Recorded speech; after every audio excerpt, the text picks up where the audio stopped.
Hi, this is Joachim Kans, the singer of Hammerfall, and you're watching CMS TV.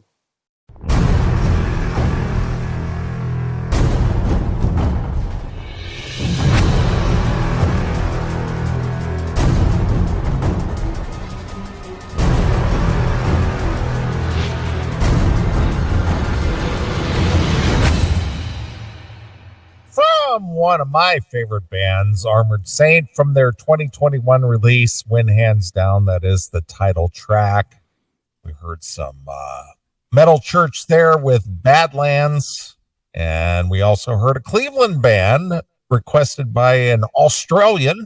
We have Australian fans, as you're well aware, Chris. I've heard that. I know. It's interesting, the number of Australian fans we have, but Paul Miles from Australia, he says, hi there, could you please play Bondage by Cleveland's favorite metal band Destructor?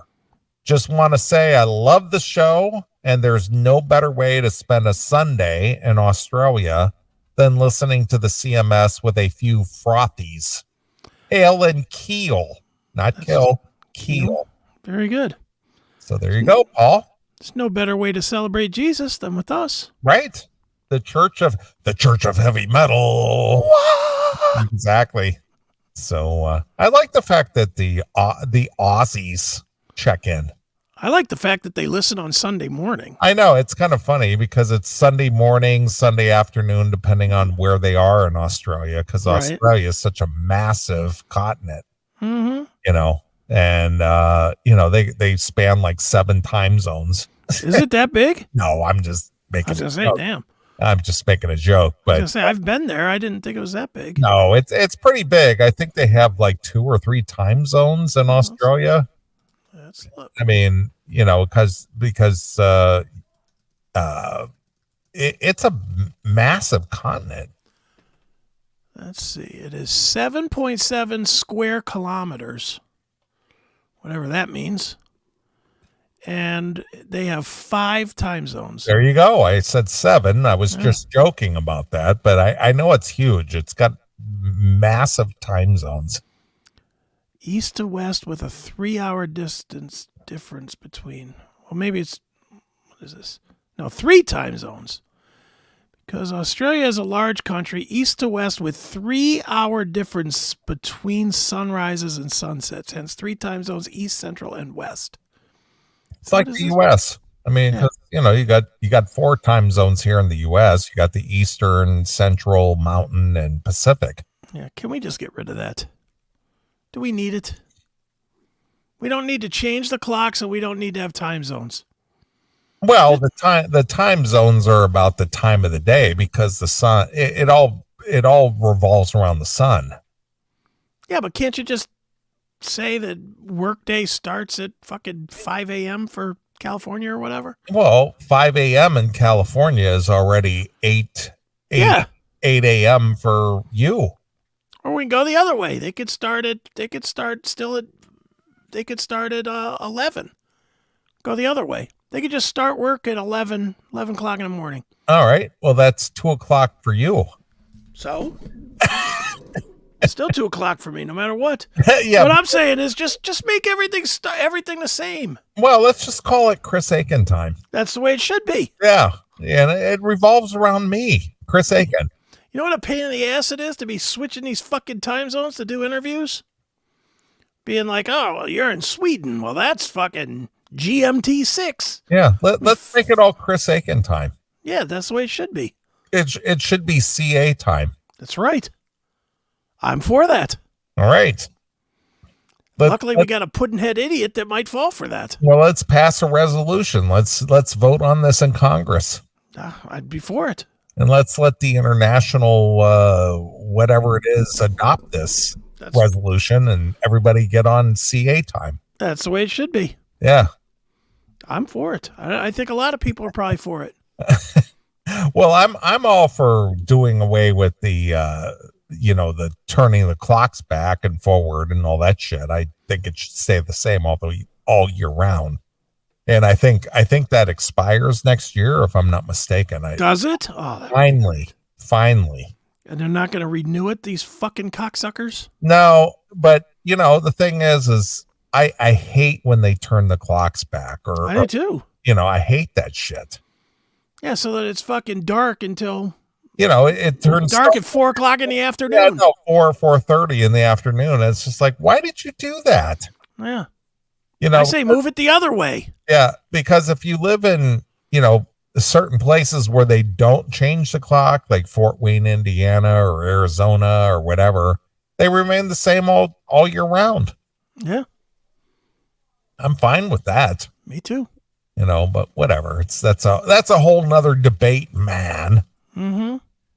I agree. All right.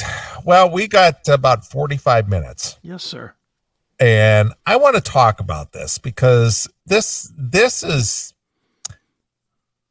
the way that I want to frame this. Hold on, real quick. Ahead. Go Before you get into that, can I do one quick thing Yeah. that's like 2 minutes? Yeah, go ahead. Just because I absolutely said that I would do this, and All right. it does involve us. All right, go ahead. Just a real quick thing. This involves WASP fans. And this is just very quick. All right. On Monday, Yes. people that are WASP fans, they're going to be debuting one of the new songs from the box set. Okay. They're gonna be debuting the song War Cry. All right. So this is exclusively for the release of the box set. Correct. Okay. Now, why did they use like a picture from 1983? Because I think that might be when it was recorded. Okay. Maybe, I'm guessing. So this is an old song. It is. Oh, so it's like a demo song that never made an album or something like that? I've not heard it, so I don't know. All right. So this is Randy Piper with obviously Chris Holmes and Steve Riley. Mm-hmm. Okay. Well, Brave Words Radio is going to be debuting it Monday at 1 p.m. Eastern. And the only places you can hear it are bravewordsradio.com or on the CMS network app. What? We got hold of this coveted track? We did. Look at that. Holy shit, how did that happen? It's amazing. So if you have the app and you like WASP, Monday, 1 p.m., tune in and you can hear War Cry first. You can hear it first, man. All right. Well, before you click off that page, mm-hmm. Is Bruce Dickinson a farmer in Iowa now? I don't know what this picture is. What the fuck is this going on? He looks like he's an Iowa farmer. Like that's what he's wearing. I mean, he looks like he's one of the people like in the what is the early caucus in Iowa? He's like one of those people who show up to vote early for the caucus. Yeah, rolls up on his tractor. Isn't that where they hold the early voting shit? I think it is, yeah. Caucusing in Iowa. I'm here to vote, people. Let me park my tractor and get to it. He looks like an Iowa farmer. He does. That shows up at one of these caucuses that one of these left stream media cover. It's like he had Ted Nugent sleep over and he left some clothes. Right. It's like, well, Jesus. What the fuck is that look? He's got the camo hat on. He's got the flannel. Looks like he's ready to jump on his John Deere and go plow some fields. He's got a little Eddie pin right here. Yeah. Just in case. And I know you can't see it, but there's an Eddie pin on him. What is this? Is this kind of chunky chick? This chunky, dark-haired girl? Is that his new soon-to-be chick or what? Or I don't know. Is he fucking Monica Lewinsky? I don't know. Is that who that is? I don't know. It sort of looks like her. Just like, so what is the story here? Yeah, I don't know. This is an old story. It's from 6 months ago when he said he was getting married. But yeah, he does look a little raw in this one. This isn't like the metal guy that everybody was just like, yeah, fucking Bruce Dickinson, man. He's just like, yeah, plant some corn, man. Yeah, exactly. It's just like, is your tractor sexy? Holy shit. What's going on here? It's the rise of the John Deere tractor. It's like, oh, I want to plow my fields. What is that look? Holy shit. Tell me he doesn't look like one of those guys on MSNBC or shows up early for the caucuses in Iowa. He just looks like, yeah, I'm fucking voting for Trump because That's right. he's for the blue collar man. Now cue the Rush music. That's right. I'm just a blue collar man. Now, if you'd excuse me, it's 2 minutes to harvest. Wow. What the hell happened to wear metal heroes? Yeah, just you can't wear your fucking dick around the yard wear. He's wearing his dick around the yard wear. He's got what do they call those flannel shirts with the extra padding in it? What do they call those? Oh, I don't know. You know, they're kind of like insulated shirts. Yeah, I don't know. I don't know what they're called, but Yeah. yeah. Oh man. Yeah, he just it's you're a rock star. Look the part. Yeah. I mean, stop doing these interviews looking like you're an Iowa farmer. Yeah, show up dressed like Bruce Dickinson. Right. Not fucking Farmer Bruce. Cletus. Cletus, exactly. Cletus from the trailer park, ready to, I don't know what. Hey, y'all, I'm Del Dickerson. Oh my God. I'm here to plow the farm. And this new chick I'm with. Oh boy. She's a special one. This whole fucking thing about, goddamn, what is wrong with these guys getting married all the time? Well, he's got too much money. Is that what it is? He needs to give more of it away. And oh man. Well, he didn't have to give any in the last one because she died. Ah. So he didn't have to give any away. Yeah, we'll get married again.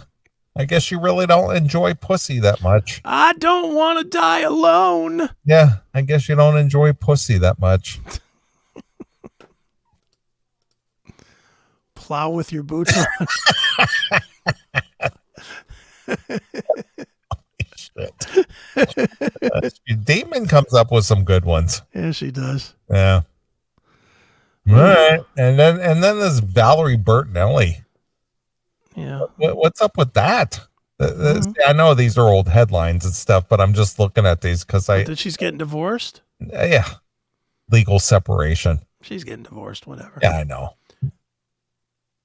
This guy probably got tired of hearing her fucking crow on and on about Eddie Van Halen. Of course. I mean, when you're married to Eddie Van Halen, I mean, do you top that? No.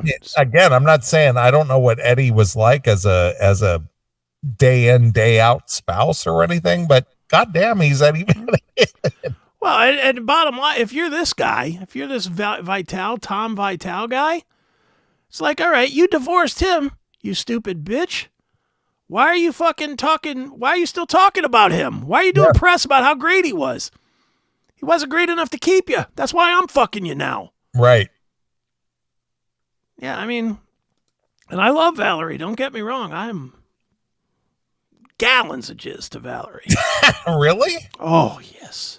Really? Oh, yes. I mean, and I'm talking about me personally. My only exposure to Valerie Bertinelli was obviously from what was that TV show she was on with? One Day at a Time. One Day at a Time. That's it. Yes. That's it. The last 2 or 3 years of One Day at a Time, she was smoking hot. Well, she was filling out at that time. She was smoking hot. Yeah. But 10 plus. after that, it was just like, okay, so now she's like Eddie's wife. See, yeah. I'm that guy though.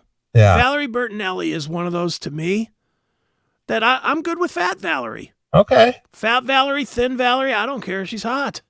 She needs to get a hold of her son and say, dude, you need to slow down on the vittles. Nah, please. What's she going to tell him? I don't know. Tell him nothing. I know, but she was on what, the Nutrisystem diet or whatever. Weight Watchers, I think, was whatever maybe Nutrisystem. I don't know. Whatever it was that she was shilling. Yeah. But wow. A very attractive, beautiful woman, but Jesus Christ. I'm not one to criticize I anybody know about you're being not, fat. but I am. You can. Go ahead. And I have, and I don't care, but man. Okay.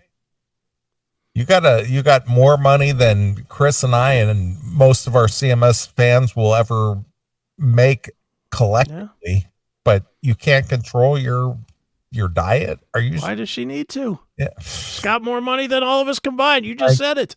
I guess. Vanity is not important to everybody. I guess. Well, it's not vanity. It's health. Yeah, but health isn't either. Who wants to be 100? It's not a matter of being 100. It's just a matter of just living healthy. I feel fine. Okay, Mr. 55. Yeah, well, again, I don't want to live to be 100. So. Mr. I can't drive 55. I'm good if this is the year. I'm good. I won't be sad. Well, I'll be dead. Yeah. Well, as your friend, as somebody who's shared the mic with me for many, many years, I don't want to see you go away anytime soon. Well, I hope I don't, but if I do, I do. All right. You know, I mean, dude, in the biggest scope of things, and look, I don't want to turn this into serious because we've been having fun tonight, but we have been having a blast tonight. I look at the world and I'm like, if this is the year, okay. You know, fine. If this is the end, my friends. Right. And I know you hate the Doors. No, I don't like the Doors. I know. I'll go with "Don't Let It End." I'm begging you.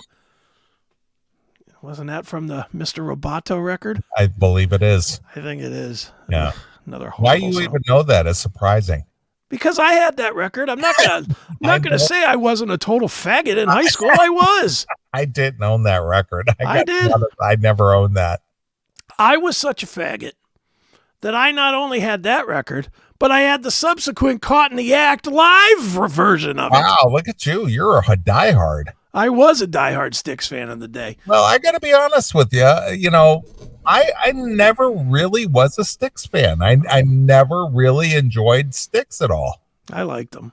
I mean, I've seen them and I've met them, and I don't have any animosity like, oh, they fucking suck. I don't think that way at all. I've just never been a fan. Yeah. I don't own anything from them. I don't, go, you know what? I would love to hear Renegade. That never even pops up in my thoughts. Like, I'm on Spotify. Maybe I should place a little bit of Styx. It's like I do that all the time. All the time. No, see, that for me, it just doesn't.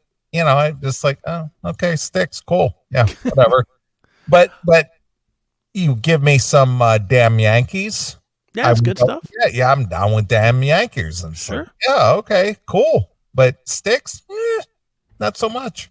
Same thing with REO Speedwagon. There was a lot of people. All right, you're just being insane now. No, when I was in school, a lot of people were jamming REO Speedwagon, and they talked about it a lot. So, REO Speedwagon, cool. You could tune a piano, but you can't tune a fish. Fuck yeah. And I was like, high infidelity. Yeah, it never resonated with me. I just never caught the vibe. High Infidelity is probably one of my I'm not top saying 10 pop albums of all time. It's a good record, and I know it, and I'm familiar with it, but for me, it just was like not something I put in my catalog. I just, it's okay. And I know a lot of people are hardcores, and they love that shit because obviously Styx and REO Speedwagon are still touring. Yeah, absolutely. Because they have a fan base. They got a hardcore fan base, and I get that. But for me personally, I was just like, oh, okay, whatever.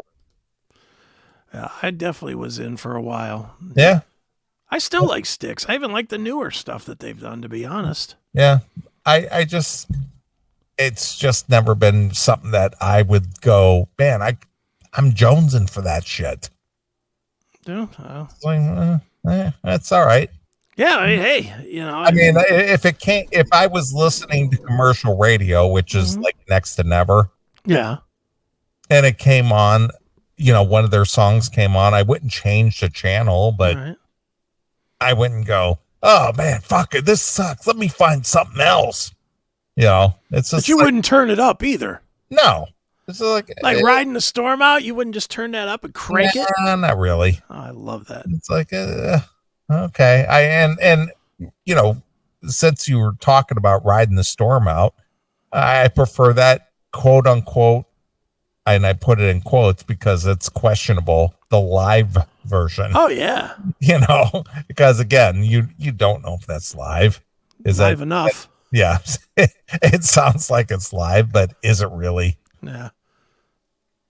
Yeah, the only problem I had with REO Speedwagon was that transition after High Infidelity. Okay. When they did was it Wheels Are Turning or whatever? That was the, Here With Me and stuff like that was just, oof.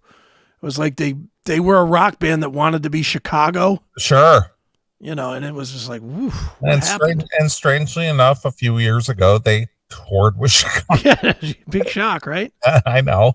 But it's all in that same genre, I guess. Yeah. Oh, yeah. Well, it was all the same fans. Sure.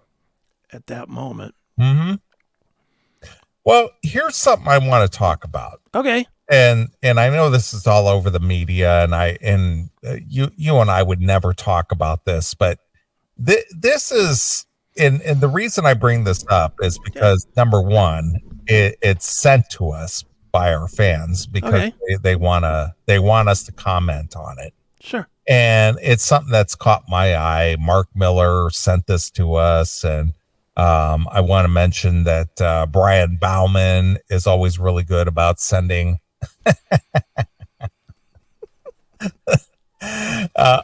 time for me to fry. Time for me to fry. We got some fans who are constantly sending news stories in. Mm-hmm. And, we even though we have 6 hours on a Saturday, it's almost impossible to hit every one of these stories. Oh, yeah. Mm-hmm. But regardless of that, I just want to make sure everybody knows that I'm aware that you're sending your stuff in. Yeah, sure. And that you contribute to the show and everything. And sometimes, obviously Chris picks stories, I pick stories, but here's a story that is just astounding to me. Okay. When it comes to the amount of dollars, that are being raked in for one single artist. Okay. And I'm talking about Taylor Swift. Oh, she's making big coin. I know. And here's the thing. This is I've said this before. This is a tribute to how great this country is. Mm-hmm. When it comes to success, disposable cash, how much people are willing to pay for tickets. Sure. These massive arena tours that are being undertaken, whether it's this latest Eras tour from Taylor Swift, or whether this Metallica tour that you're going to go see, or whether it's whether it's U2 at that Sphere or whatever. But this is just mind-boggling to me, the amount of money. Now, Taylor Swift is 33 years old. Yeah. 33. Mm-hmm. Now, she obviously this past year, she went out on this quote-unquote Eras tour. Mm-hmm. How many eras can you have at 33 years old? Thinking 3. See? So she went out and did this Eras tour. Okay. And it's a massive but stadium tour. Mm-hmm. Stadiums, not arenas, not 20,000 seaters, but 50,000 seaters. Yeah, sure. And it did really well. People were willing to pay out the ass for tickets to sit way up in the bleacher seats, where if you were to go to see an NFL game or something like that, you would go, oh man, this fucking sucks. Yeah. The players on the field look like they're ants. Well, and to be clear on it too, yes, they were adding shows in pretty much all the cities. Yeah. Like Pittsburgh, I know they had to add a second or a third Taylor show, a third stadium show that sold out. Right. Or a second one that sold. I don't remember if it was 2 or 3, but and again, Pittsburgh, one of my favorite cities, if not my favorite, that is a mid-level market. Yeah. And these are blue collar people. These are not high tech New York City, Los Angeles, these big cities. Mm-hmm. Yeah. Look at that. You can't even watch a football game without seeing this. It's very true. And I agree. And this is why I'm bringing this up. So Taylor Swift is set to make, how much do you think this Eras tour is going to net her? Net her? Yes. It is huge. It's the biggest star in the world. 200 million. 4.1 billion. Wow. That's with a B. That's a lot of money. 4.1 billion. 33 years old. Now, earlier in the show tonight, we had Dawn on the show talking about the Kardashians. Mm-hmm. And you mentioned Kendall Kardashian. Yeah. And Dawn was saying, yeah, she imports all this makeup from Japan or China or whatever. Mm-hmm. And she's a billionaire at 20, whatever she is. 5 or whatever. 25 years old. This Taylor Swift, 33 years old, this tour, this Eras tour, $4.1 billion. Yeah.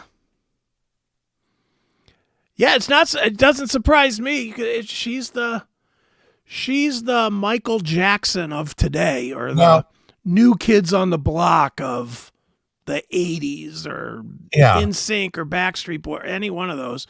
But the ticket prices are so much more that you make that much more money. But see, you're kind of making my point. My point is the people who are attending Taylor Swift shows in a stadium. Yeah. They're typically mothers, for the most part, just from what I'm observing, mothers taking their daughters who are Swift fans. Swifties, the minivan driving moms taking their teenage daughters or preteen daughters to see Taylor Swift because they're all Swifties. Now, here's the genius of Taylor Swift, and I'm going to give her credit because, again, I don't know a whole lot about Taylor Swift. I don't give two shits about her. But regardless of that, Taylor Swift's music, persona, imagery, whatever you want to call it, spans across from the preteen all the way to the minivan driving moms who find her entertainment, her music, whatever, relatable, fun, attractive, something that everybody listens to. So I know a few people who have told me and my daughter are going to see Taylor Swift at whatever, at Soldier Field or whatever. And she's there for 3 nights. Yeah. And the fucking place is sold out all 3 nights. And we're talking 50,000 people a night to go see Taylor Swift on this massive stage with this massive stage show and spending mortgage payments exactly to go see the show. And this is the discussion I want to have. You being a formerly married guy and having a wife and a daughter and all this shit, as a father or a breadwinner in your home at some point, if your former wife and your daughter at the time decided, hey, Taylor Swift is coming to what are they calling the Cleveland Browns Stadium now these days? I think it's just Brown State or First Energy Stadium, maybe. Police, again, it always changes names. Right. How would you react to that and go, yeah, whatever it takes to get tickets to go, please go? Would you do that or go, oh yeah, Dad, I'm not gonna pay for I did it. Not would I do it. I did do it. But that's why I'm asking you, because you're a perfect demographic. Yeah. Person. So how do you process this as a former husband, father, when your daughter is a Swiftie and your wife is caught up in the Swiftie juggernaut to go, we're going to the Brown Stadium to go see Taylor Swift. Are you going to go, no, fuck that, you're not going? Or are you going to go, yeah, well, whatever it takes to pay that ticket price to go? That's exactly what I did. I did it with NSYNC. I could tell you who I did it with at Brown Stadium. This is why I brought this up, because you could tell me, a single guy, never had children, not married, don't give a shit, would never fall for this garbage. But you are in a compromising position, or were in a compromising position, to where you had to sort of capitulate to that because you would never hear the end of it if you didn't make this happen or allow this to happen in your life. Because if Taylor Swift came and went from Cleveland and your daughter and your wife didn't get to go because you were being a fucking mean, stingy ogre and didn't let them go, you would have never heard the end of it. Oh yeah, no doubt. So how would you have handled this? Well, I'll tell you how I handled it. I bought the fucking tickets and I went and I spent obviously that was 20 years ago, but it was probably $1,000 for NSYNC at Brown Stadium. And who all went? All five. Oh, all of your kids. Yeah. Your two sons, your daughter, your wife, and you. Yeah. So this was a big family outing. It was. Okay. But I'll tell you, it was for a stupid reason.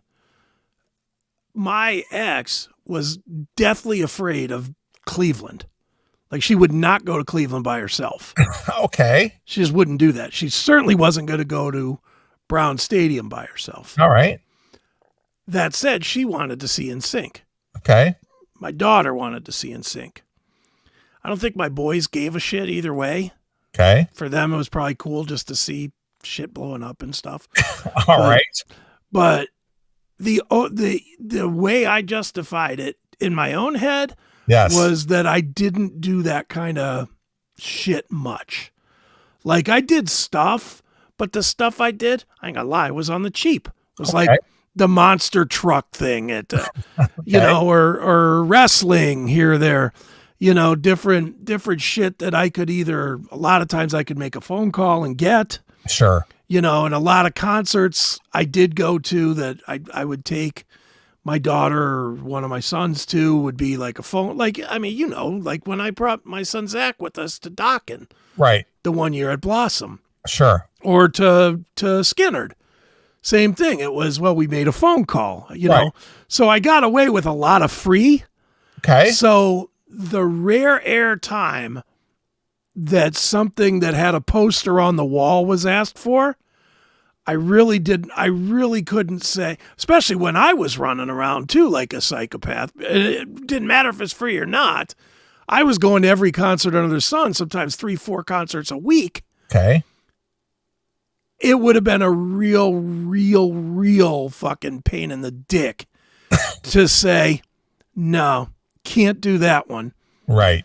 After I've been at fucking, Skid Row one night, Metallica the next night, and Pantera the next night. Sure.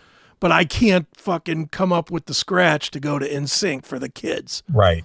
So that's how I justified it. All right. So, you were kind of painted into a corner. Oh, yeah. I painted myself into that corner like a dummy. All right. Well, anyway, Taylor Swift's lucrative Eras tour is set to net the star a staggering $4.1 billion. Mm-hmm. The most an artist has ever made from a single tour in history. The singer's earnings solely from a worldwide tour are equivalent to the economic output of 42 nations. According to estimates over her wealth from Peter Cohen, an associate professor of management at Basban College, cited by the Washington Post. Swift's record-breaking tour has also poured billions more into the U.S. economy with the huge production, leading to an extensive travel, ticket sales, merchandising, advertising for her legion of Swifties. Yeah. Well, here's the question I have, and I'm just talking because I'm out of the loop. Okay. What is it that Taylor Swift has done? And again, I don't really know Taylor Swift music. What makes her so popular? Well, it's crossover music. Okay. So the moms like it. The dads don't hate it. She's a total crossover. The dads want to fuck her, but not enough to where it's embarrassing to the wife. The moms love her. The kids love her. Okay. And she sings about how every guy that fucked her over is a piece of shit. So it's got a little bit of that Me Too thing going too. Okay. Well, see, again, I don't know this because I know you may listen to some Taylor Swift. Yeah, I listen here and there. I don't like her. I'm not a huge fan. No, I'm just saying may. No, I do. I'm not going to say I don't. If it comes on in my playlist sometimes, I don't turn it off. I mean, it's all right, but it's not. I don't think she's that good. Okay. Like she's not an amazing talent, but she's good enough, and she writes catchy songs.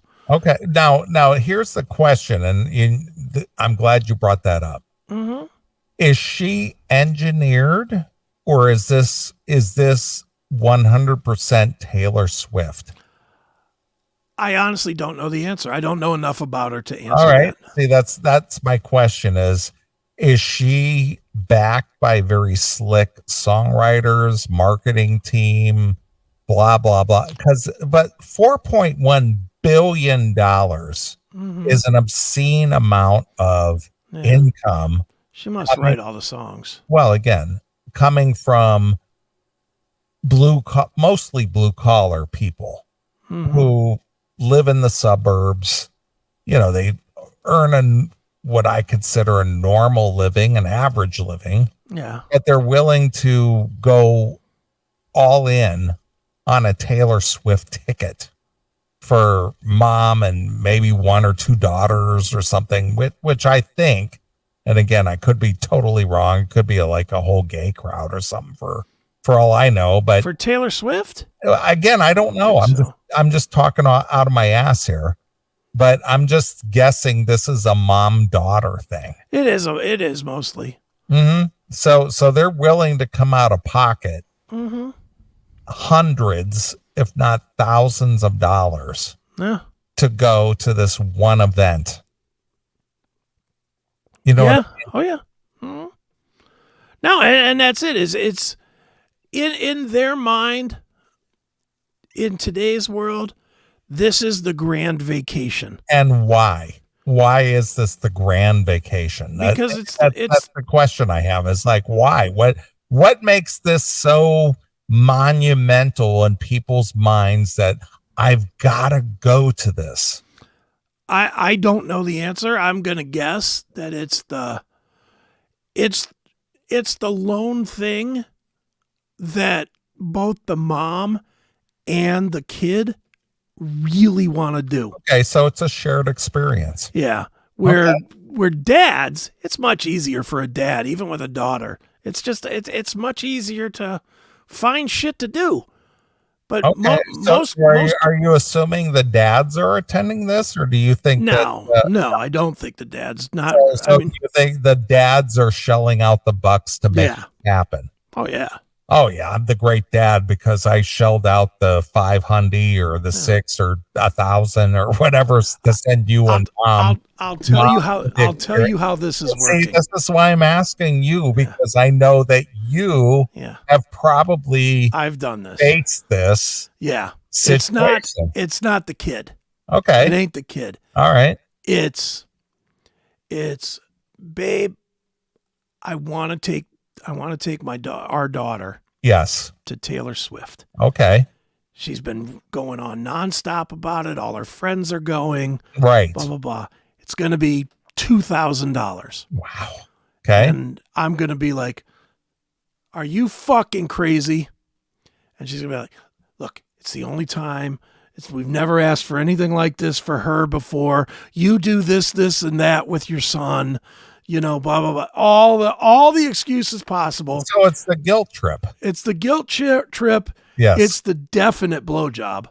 There's 0%. There is. Taylor Swift is probably responsible for 100 million dick suckings in the last year. Because they let him go. Because they let him go. Because he paid the paid the freight. So basically, I hired a hooker. Yes. So it's a proxy hooker. I bought the tickets for my wife and my daughter to go, so therefore I got my dick sucked for once. I'm thinking 500,000 wives gave up the shit shoot for the first time. Really? In exchange for Taylor Swift tickets. So? I do think so, yes. 500,000, huh? I think so. Okay. Well, I mean, how many tickets is she selling? She's selling 150,000 a city.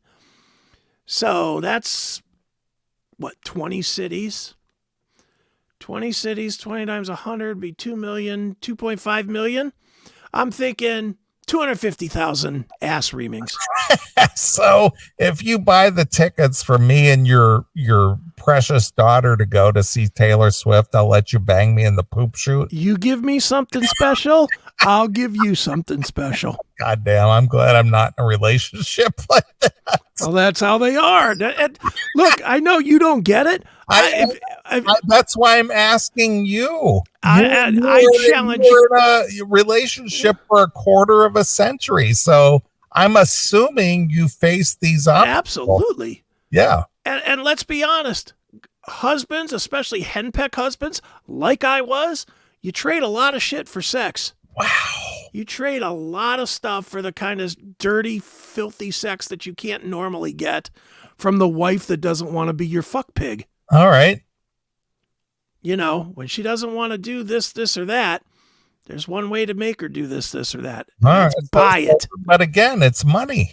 It is. Well, that's so if you're a single man, and you desire that kind of output, yeah, it would be just cheaper. And I'm going to use a Chris. Of course. It's just be cheaper just to buy it just for that one time.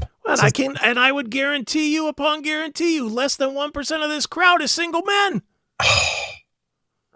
There's not single heterosexual men going to Taylor Swift shows.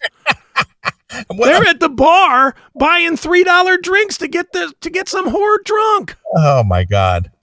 Everything's about money, dude. I understand that. Believe me, I get that. You know, I'm going to relate a story that just happened the other day. It's pay to lay. All right, Jerry, I get that. And I get that. See, this is where Phil is a little inexperienced on this, because it really doesn't come down to the amount of money when you're married, because ultimately, let's call it the way it really is. Let's say you say no. Okay. She's going to do it anyway. You'll have the big fight, but she's still going. She's going to spend the money that you earned. Yeah, she's gonna take it out of the account and do it anyway. So your choices are have a big fight and get nothing out of it, or get that ass sex, or capitulate. Yeah, and get the ass sex. All right. So it pays off. All right. Well, here, let me tell you a quick story. Okay. And this is not blowing my own horn. I actually found this surprising the other day. So I went to the gas station the other day, and there's this girl who works there. She's a young gal, and she used to work at the local car wash. Right.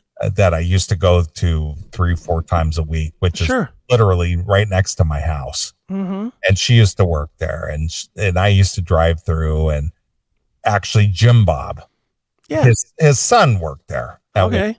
And so when I drove through there, his son knew who I was, right? Sure. And so he basically told his coworkers who I was. He said, oh yeah, that's my dad's friend. He's, Neeley from the Classic Metal Show. Right. Blah, blah, blah. So every time I drove through there, everybody treated me like I was a celebrity,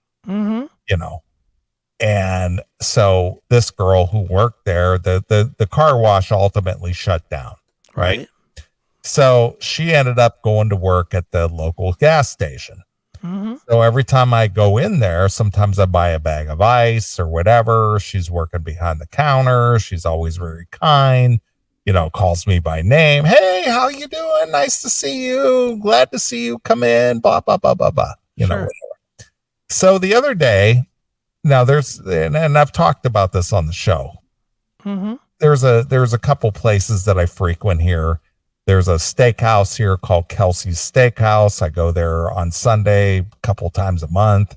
Right. And everybody there is really cool, and they're just very accommodating because number one, I tip well. Yeah. And number two, I kind of got the reputation a little bit,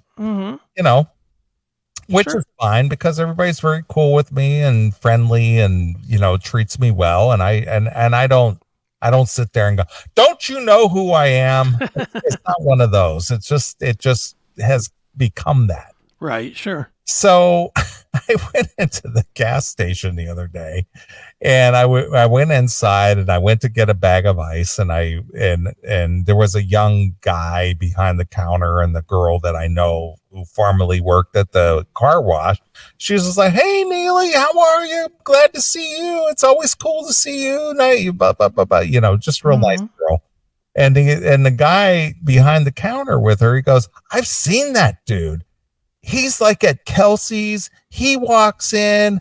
Everybody jumps to attention. They bring him a bottle of wine. They treat him like first class, whatever. I don't know what he's got going on, but everybody just like gravitates toward him. That's so fucking cool, man. Wow. I mean, this is what this guy is saying. I'm just like, what the hell are you talking about?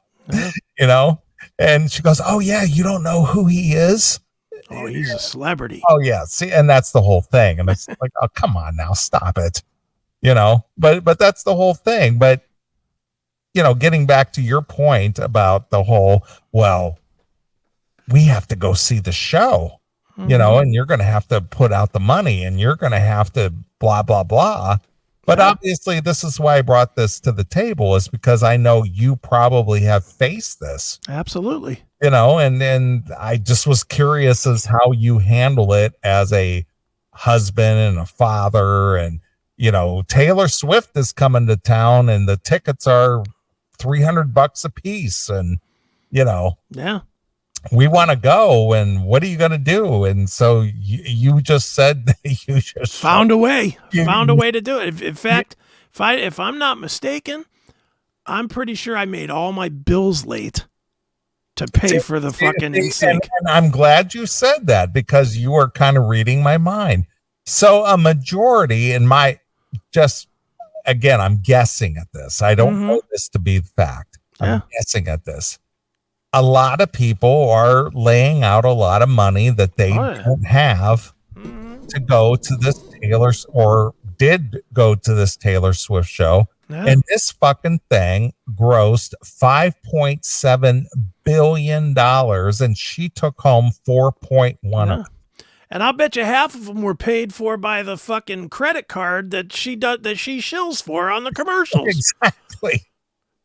Probably like, well, I'll go get the Taylor Swift credit card, and then I'll charge it up on that. Right. So basically, according to this article anyway, This Eras tour cost 5.7 billion with a B, and she took home 4.1 of it. So it cost $1.6 billion to put the show on, build the stage, and she walked away with 4.1 of it.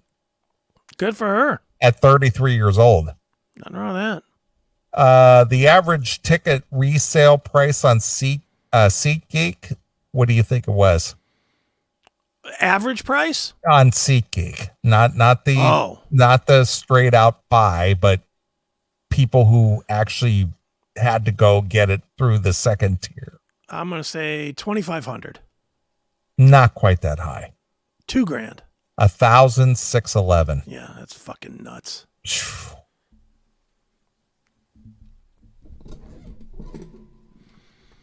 Yeah, so no, that's not for me. That's just fucking amazing. It's a lot. Mm-hmm. I'm glad that my kids were raised in the cheaper era. Yeah. Well, here's the thing. You know, not only is the Eras tour over, but now they're selling tickets to the movie. Oh, the movie of this? Yeah. Yes. So people are going to this movie. Sure. The film, which captures her 52 stop tour across America, is projected to take home another 196 million in its month-long run in the theaters. Good for her. She's cashing out. Can't blame her. I'm not putting any blame on her.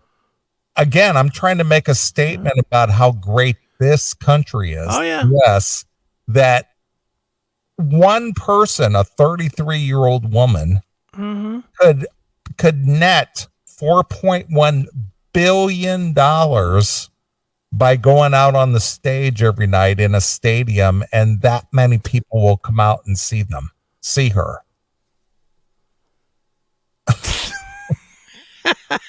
That's pretty much the truth.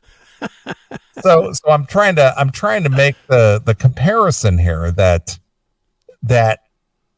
one person, one single person who's out there singing songs and putting on a show is taking home $4 billion for going. Hey, good for her. And again, I'm not blaming her, but here's the whole question for me, and we'll wrap up the show. Okay. The slick marketing, because that's really what it boils down to. Who is behind her marketing team to market her to the point to where every minivan driving mom and their daughter want to go see Taylor Swift? I don't know who it is, but boy, they did do a great job. Yeah. They sold that to the American public that says, I got to fucking go to this thing. Well, yeah. I mean, she's the lone white artist that's doing this now. That's my point. It's like who or what is it that's so appealing that says to people, I have to spend money that I probably don't have because I have to go to the show. Yeah. And I don't have an answer. See, and that's the mystery of it all. Yeah. It's amazing to me. It's again a testament to this country that people have that kind of expendable cash that they'll go, I will go to a stadium tour even if I have to sit up in the nosebleed seats just to see this fucking thing. Yeah. Yeah, I know a few people that have gone to it. And I do too. I know a few as well. It's like, man, good for you guys for having that kind of coin. I don't have that kind of coin to throw around. I do, but it never appealed to me to go. Not to go to something you don't want to go to, though. Yeah, I know. It's just like it never appealed to me to go, man, I gotta go see this Taylor Swift show. That's the thing is I used to have that kind of, if there was a stadium event, I would kind of want to go to it. Like I went one year, I went to the Stones. It was the Stones and Guns N' Roses. And I was a fan of Guns N' Roses. Not enough to spend stadium prices, and I don't like the Stones. Yeah, that was what, 89? Yeah, 80, 89, somewhere in there. Yeah. I don't remember when that was, but I went because it was a stadium show. Sure, I get it. And it was okay. I mean, it was the Rolling Stones. It was like, all right, whatever. But I wanted to be there to be part of it. Okay. And I think maybe that's a part of it with some of these kids. I almost wonder if it's status for a lot of these kids. Okay. It probably is that, I could afford to stay. You did say it earlier that all my friends are going. Yeah, I got And to if I don't go, I'm going to look like the schlub. Yeah, I'm going to look like the poor kid in the neighborhood. Exactly. Mm-hmm. So there's, I mean, I think it's all of those things wrapped up. Mm-hmm. The wives want to go. It's a thing they can do with their daughters. You know, the guys can get their fucking dicks off from it. You know, it works for everybody. So. Right. I get it. And that's the whole thing. It's just the slick marketing and the appeal is just amazing. Mm-hmm. Amazing in quotes. Amazing in quotes. Exactly. So the fat minivan driving moms and their daughters all went to the show. The dad laid back with his dick sucked, and money was spent. And Taylor Swift walked home with $4.1 billion. And then the dad was bitching about her being on the next Chiefs game, and the daughter and the mom are like, "Shut up! She's great. She's the best. She's so sweet and she's wholesome. the only reason that Travis Kelce's even known. She's so sweet and wholesome. Yeah, she's wonderful. Live. I really feel a connection to her. She's the real thing. She's the real deal. Yeah. I could only hope our daughter grows up to be as sweet as Taylor Swift. 50,000 wet pussies in one room. Do you think that stinks? Because you know they're all moist from watching Taylor Swift. Of course. What do you think it smells like in there? I'm not even kidding. I'm half kidding, but it smells like a Turkish bathhouse. It smells like a sun-baked fish house. Holy shit. All right, I just wanted to get your opinion because this Taylor Swift phenomenon that swept the nation this year, and the obscene, and it is obscene amount of money. It's a lot. That has transpired for an entertainment or an entertainer is just staggering. It is. It's a lot. It's staggering. Mm-hmm. But it happened and it exists. And I'm just like, what drives the American public to support or allow one single 33-year-old woman to walk away with that kind of coin? I don't know. Again, it's a mystery to me, but then again, I may never know the answer. That's right. All right. Well, I think that's going to wrap up the show. Perfect. I want to thank our guest, Don Dokken, along with Tom Zutaut, the legendary Tom Zutaut, for dominating 2 hours of the show tonight. And as I mentioned earlier in the show, the new Dokken release comes out October 27th, which is Friday, a week from this coming Friday. Yep. And if you're a fan, go get it. And you and I are due some vinyl pressings. Yeah. Not that you'll ever do anything with it aside from I'll sit it right here next to the other vinyl I have of Dokken. Exactly. But since you're not really a collector, maybe you'll hang on to this one. Who knows? It'll be a give on the show, unless he signs it directly to me. If he signs it directly to me, it'll go on a wall. All right. If it just has the names on it, it'll go right to the, hey, who wants to win the Dokken record? Right, of course. All right. Well, it's been a fun show. I had a good time with Tanya Tucker and all. Right. That was a funny segment. Sure. But I will let you pick a closing track and take us out of the evening. What should we play? Anti-Hero by Taylor Swift. Really? Why not? We're talking about her for an hour. All right. Well, not quite an hour, but regardless, it is a phenomenon. We're talking some massive bucks here. Would you like to guess how many plays that has on YouTube? Well, I'm looking at the numbers on the Spotify. I'm sure it's crazy. It's 1,173,185,811 plays. She only has a mere 166 million on YouTube. Yeah, well, this is 1 billion plays. It's heading up toward 2 billion. Yep. And again, I don't even know this song, to be honest. I don't know anything about Taylor Swift. I know nothing about her. I know this song. Really? Yeah. Okay. All right. I'm not saying it's great. I'm just saying I know it. Okay. Well, again, and to be honest with you, I don't even find her all that attractive. No, I don't either. That's why there's no dads there. Okay, because she's not hot. No, if she was hot, there'd be dads at the shows. I guess. If you go to a Beyonce show, there's a whole lot of guys. Taylor Swift, there's like none. Because who wants to spend fucking $1,600 to look at an ugly chick dance around? Yeah. Here, you and Katie go. I'm not going to that. I'm gonna sit home and drink beer. Right. Then you're gonna suck my dick all night. Exactly.